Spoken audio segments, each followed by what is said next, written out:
सीने में जलन आंखों में तूफान सा क्यों है? सीने में जलन आंखों में तूफान सा क्यों है? इस शहर में हर शख्स परेशान सा क्यों है? जी हाँ, बहुत मशहूर गाना है। इसके आगे की पंक्तियां भी बड़ी खूबसूरत हैं। दिल है तो धड़कने का बहाना कोई ढूंढे। लेकिन दिक्कत यह है कि जो सीने में जलन और आंखों में तूफान है ना, ये भावनाओं की वजह से नहीं है। ये हवा में जो प्रदूषण है, खराबी है, उसकी वजह से है।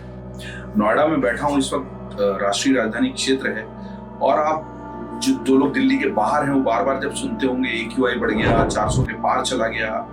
आपको पता है AQI मतलब एयर क्वालिटी इंडेक्स, और ये AQI जो है ये दरअसल 20 या 25 से ऊपर भी होना अगर तो खराब माना जाता है।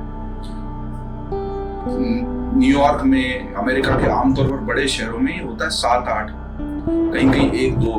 यूरोप के अधिकांश शहरों में ये 2 से 10 के बीच में होता है। दरअसल ये होने जो पार्टिकल्स होते हैं, वो पार्टिकल्स की जो हवा में मौजूदगी है, जो हमारे फेफड़ों को खराब करते हैं, आसान भाषा में समझे तो वो 20-25 अधिकतम होने चाहिए। मैं जब 7-8 साल पहले इंदौर से नोएडा आया था इस अमर उजाला के दफ्तर में काम करने, तो मैं कहता था कि अरे यार, मैं 40 AQI के शहर से 400 AQI में आ गया। दिल्ली का AQI लगातार 400 के आसपास बना हुआ, और ये ठंड का जो अभी मौसम है इसमें तो इतना ही खराब बना रहता है। लेकिन अब दिक्कत ये है कि इंदौर, भोपाल जैसे मध्य प्रदेश के वो शहर जहाँ पर हरियाली बहुत है, साफ सुथरे माने जाते हैं, वहाँ जमीन तो उतनी ही साफ है, लेकिन हवा में वहां पर भी प्रदूषण का स्तर बढ़ गया है। वहां पर भी AQI अब 80 से 100 और कभी कभी 250-300 तक भी होने लगा है। अगर 40 का AQI 80 पे यानी दुगने पे भी गया है तो ये बहुत गंभीर मामला है। दरअसल जो लगातार डीजल के वाहन सड़कों पर बढ़ रहे हैं, ये भी इसके लिए जिम्मेदार है, निर्माण कार्य इसके लिए जिम्मेदार है,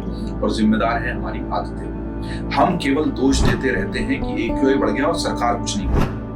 दरअसल कोरोना काल ने बहुत सारी बुरी बातें दिखाई, लेकिन अच्छी बात ये भी दिखाई कि हमारे जीवन जीने के तरीके में क्या खराबी है। उसी कोरोना काल में इसी नोएडा की आबोहवा एकदम साफ सुथरी थी, पक्षी चहचहाते थे, सुबह बड़ी सुहानी लगती थी, और सड़कों पर हमें कई अलग अलग तरह के जानवर और बगीचों में पक्षी दिखाई देने लगे थे। मैंने पक्षियों का वो कलरव जो बहुत लंबे समय से इस राजधानी क्षेत्र में नहीं सुना था, वो कोरोना में सुना। दिक्कत कहाँ है? हमें बहुत सख्त कदम उठाने पड़ेंगे।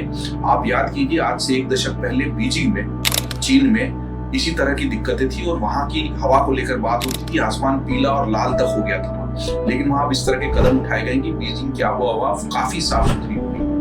बैटरी चलित गाड़ियों से लेके हवा की गुणवत्ता को लगातार सुधारने के जो उपाय वहां हुए, हरियाली बढ़ाने के उपाय हुए, दफ्तर जाने के तरीके में बदलाव लाया गया है, सार्वजनिक वाहनों की सुविधा बढ़ाई गई है, उससे बीजिंग में हालात तेजी से बदले हैं। अगर बीजिंग में बदल सकते हैं तो दिल्ली में भी बदल सकते हैं।